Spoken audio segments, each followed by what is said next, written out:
नमस्कार, झारखंड समाचार में आप सबका स्वागत है। आइए जानते हैं सुबह से लेकर शाम तक की तमाम बड़ी खबरों को। इससे पहले चैनल को सब्सक्राइब नहीं किया है तो प्लीज चैनल को सब्सक्राइब कर बेल आइकन को प्रेस कर दीजिए ताकि खबरों का अपडेट आपको मिलता रहे।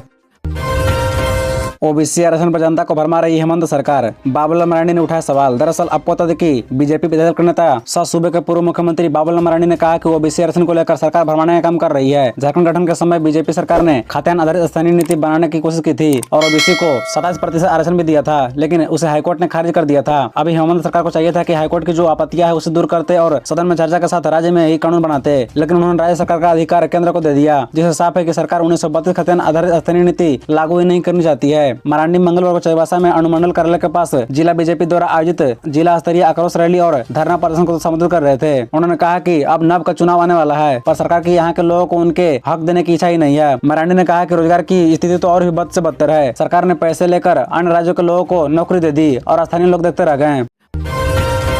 राज्यपाल रमेश बैस ने लौटाया उत्पाद विधेयक, इन प्रावधानों पर जताई आपत्ति। दरअसल आपको बता दें कि राज्यपाल रमेश बैस ने विधानसभा से पारित झारखंड उत्पाद विधेयक 2022 को कई बिंदुओं पर आपत्ति जताते हुए राज्य सरकार को पुनर्विचार करने के लिए लौटा दिया है। उन्होंने विधेयक में 8 बिंदुओं पर सुधार के लिए अपना परामर्श भी राज्य सरकार को दिया है। राज्यपाल ने अन्य राज्यों में लागू इससे संबंधित प्रावधानों की समीक्षा करने और राजस्व परिषद से मंतव्य प्राप्त कर विधेयक के संशोधित करने पर राज्य सरकार को विचार करने के लिए कहा है। अब इस विधेयक को दोबारा विधानसभा से पारित कराना होगा। राज्यपाल के पास यह विधेयक अनुमोदन के लिए आया था। ज्ञात हो कि पूर्व में भी राज्यपाल विभिन्न विधेयकों को आपत्तियां और सुधार के लिए बिंदुओं के साथ लौटा चुके हैं। इनमें से कई सुधार के बाद दोबारा सदन से पारित होकर कानून को रूप ले चुके हैं। राज्यपाल ने कहा कि विधेयक की सेक्शन 7 की उपधारा 3 में उड़नदस्ता के गठन का प्रावधान किया गया है, जबकि पूर्व से ही उत्पाद विभाग को आवश्यकता अनुसार पदाधिकारियों के उड़नदस्ता, टास्क फोर्स, मोबाइल फोर्स आदि गठित करने की संपूर्ण शक्ति निहित है। ऐसे में फिर से धारा 7 की उपधारा 3 जोड़े जाने का औचित्य नहीं है। कमल देवगिरी हत्याकांड का मुख्य आरोपी सतीश प्रधान उत्तर प्रदेश से गिरफ्तार। दरअसल आपको बता दें कि पश्चिमी सिंहभूम के जिला अंतर्गत चक्रधरपुर के चर्चित कमल देवगिरी हत्याकांड में शामिल मुख्य आरोपी सतीश प्रधान को पुलिस ने बुधवार को उत्तर प्रदेश के बलिया से गिरफ्तार कर लिया है। हालांकि पुलिस इस संबंध में कुछ भी बोलने से बच रही है। 12 नवंबर की शाम कमल देवगिरी की हत्या भारत भवन चौक के समीप कर दी गई थी। इस हत्याकांड में शामिल मुख्य आरोपी सतीश प्रधान घटना के बाद रातों रात एक साथी के साथ उत्तर प्रदेश के बलिया भाग गया था। आरोपियों की गिरफ्तारी के लिए 11 सदस्यीय एसआईटी लगातार टेक्निकल टीम का सहारा लेकर छापेमारी कर रही थी। इस मामले में पुलिस को घटना में शामिल 2 आरोपी चक्रधरपुर मंडल साई निवासी गुलजार हुसैन उर्फ पिंटू और सिमिद्री निवासी मतिउर रहमान उर्फ दानिश को पुलिस ने सोमवार को गिरफ्तार कर मामले का खुलासा किया था। इसके बाद पुलिस को गुप्त सूचना मिली थी कि मुख्य आरोपी सतीश प्रधान घटना के बाद से उत्तर प्रदेश भाग गया है। जानकारी मिलने के बाद पुलिस की एक टीम उत्तर प्रदेश रवाना हुई, जहां सूचना के आधार पर बलिया जिले के परमानंदपुर गाँव से सतीश प्रधान को गिरफ्तार कर लिया गया। हालांकि इस घटना के एक और मुख्य आरोपी जाहिद पुलिस की पकड़ में अभी नहीं आया है। दलगत भावना से ऊपर उठकर कार्य करे सभी सदस्य, राज्यपाल रमेश बैस। दरअसल आपको बता दें कि झारखंड विधानसभा अब 22 वर्ष का हो गया है। विधानसभा स्थापना दिवस के मौके पर राज्यपाल रमेश बैस ने कहा कि लोकतांत्रिक संस्थाओं का मर्यादा और विश्वास को अक्षुण्ण रखना सभी जनप्रतिनिधियों का दायित्व है। कहा कि आप सभी जनप्रतिनिधि विधानसभा की प्रतिष्ठा और मर्यादा को और उच्च करने में योगदान दें। राज्यपाल ने कहा कि जनता के भरोसे पर खरा उतरने के लिए दायित्व के प्रति जनप्रतिनिधियों को हमेशा संवेदनशील रहना चाहिए। झारखंड विधानसभा का नाम देश के आदर्श विधानसभाओं में हो, इसके लिए प्रत्येक सदस्य को अपनी भूमिका निभानी होगी। सभी सदस्य दलगत भावना से ऊपर उठकर कार्य करें। इस अवसर पर विधानसभा अध्यक्ष रविंद्रनाथ महतो ने कहा कि पिछले 20 वर्षों में झारखंड विधानसभा ने जिन संसदीय परंपराओं का निर्वहन किया है उसे राष्ट्रीय पटल पर भी पहचान मिली है। कहा कि हमारे पूर्वजों ने जिस झारखंड के नवनिर्माण का सपना देखा था उसे पूरा करने में कोई कसर नहीं छोड़ेंगे, यह संकल्प लें।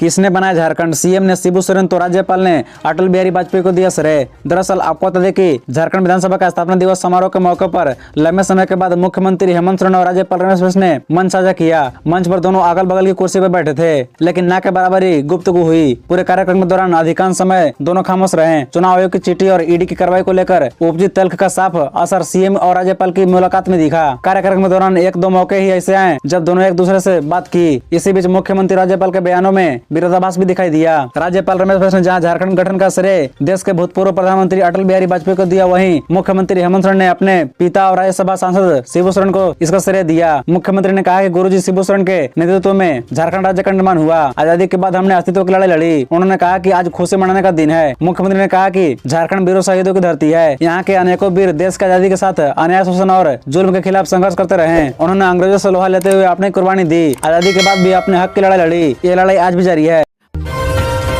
चंदवा में नक्सलियों का तांडव, कंपनी साइट पर फूकी दर्जनों गाड़ियां, 2 किलोमीटर तक दिखी लपेटे। दरअसल आपको बता दें कि लातेहार जिले के चंदवा में भाकपा माओवादी ने मंगलवार की शाम करीब 5 बजे रेलवे का काम कर रही कंपनी साइट पर हमला कर दिया। माओवादी ने निर्माण कार्य में लगी 2 बड़ी मशीनों समेत दर्जनों गाड़ियों को आग के हवाले कर दिया। इसमें करीब 10 करोड़ रुपए से अधिक के वाहन जलकर राख हो गए। हमला माओवादी कमांडर रविंद्र गंजू के दस्ते ने किया है। इसका नेतृत्व खुद वही कर रहा था। घटना चतरा स्टेशन से कुछ दूर पर हुई है। आरबीएनएल कंपनी चंदवा के गुंजराय गांव के पास रेल लाइन बनाने का काम कर रही है। उग्रवादी ने करीब 1.5 घंटे तक उत्पात मचाया। उग्रवादी लेवी की बात कर रहे थे। घटना के बाद रेल परिचालन बाधित है। एक माह में चंदवा थाना क्षेत्र में चल रहे रेलवे निर्माण साइट पर दूसरी बार हमला हुआ है। दोनों ही हमले रविंद्र गंजू के दस्ते ने किए हैं। सूत्रों ने बताया कि आग लगने से पूर्व माओवादी ने सभी कर्मियों को लाइन से खड़ा करवा दिया। इसके बाद बारी बारी से वाहन में आग लगाने लगे। आग की लपेटें 2 किलोमीटर दूर तक दिख रही थी। लपेटों से आसपास के इलाके में रोशनी फैल गई। आग लगी में करीब 10 करोड़ रुपए से अधिक के वाहन जलकर राख हो गए। आपको बता दें कि लेवी की मांग को लेकर गंजू ने ही चंदवा थाना क्षेत्र के केंदुआ टांड साइट पर हमला करते हुए